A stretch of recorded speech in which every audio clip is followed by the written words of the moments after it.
Welcome दोस्तों।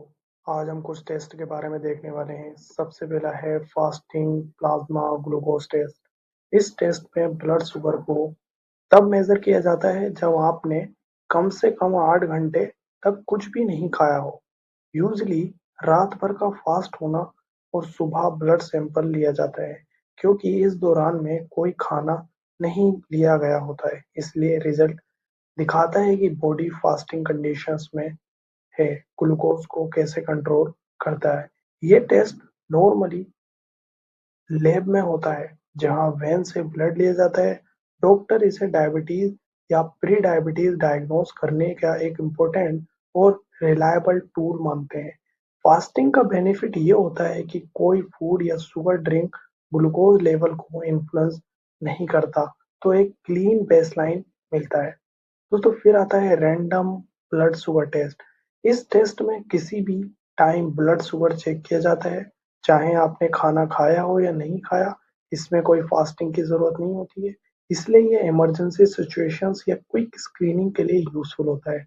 अगर किसी को एक्सेसिव प्यास, बार बार यूरिनेशन या अचानक फटीग जैसे सिम्टम्स हो, तो डॉक्टर तुरंत ये टेस्ट सजेस्ट करते हैं। अगर रिजल्ट काफी हाई आए, स्पेशली या सिम्टम्स भी हो, तो ये डायबिटीज का साइन हो सकता है।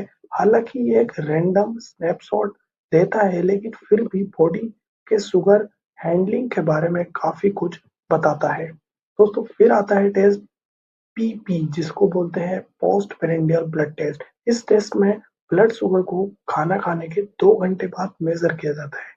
पोस्ट प्रेंडियल का मतलब होता है मील के बाद। जब आप खाना खाते हो तो कार्बोहाइड्रेट ग्लूकोज में कन्वर्ट होता है और ब्लड शुगर लेवल बढ़ता है।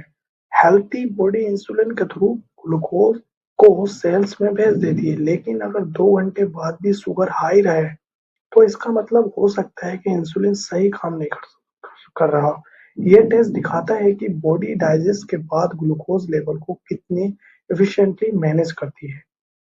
दोस्तों फिर आता है ओरल ग्लूकोज टॉलरेंस टेस्ट, जिसको ओजीटीटी बोलते हैं।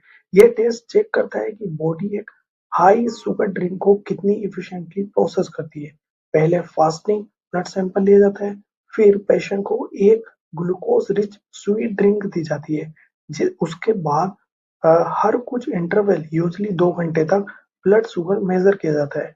इस टेस्ट से डॉक्टर देखते हैं कि शुगर लेवल कितना तेज बढ़ता है और कितनी देर में नॉर्मल होता है। ये टेस्ट उन केसेस में यूजफुल होता है जहां सिंपल टेस्ट से डायबिटीज डिटेक्ट नहीं होती, और प्रेगनेंसी के दौरान गेस्टेशनल डायबिटीज डायग्नोसिस करने के लिए भी कॉमनली यूज किया जाता है।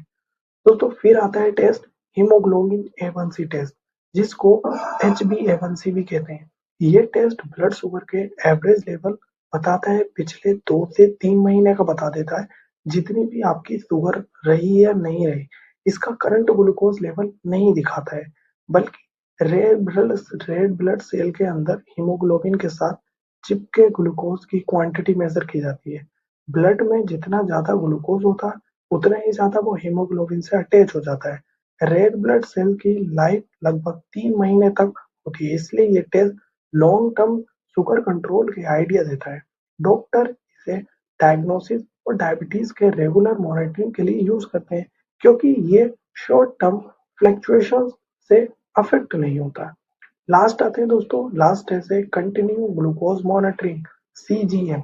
इस टेक्निक में एक छोटा सेंसर स्किन के नीचे लगाया जाता है, जो 24/7 ब्लड शुगर मॉनिटरिंग करता है। ये सेंसर बॉडी के टिश्यू के बीच के फ्लूइड में ग्लूकोज मेजर करता है और हर फ्यू मिनट में डाटा सेंड करता है।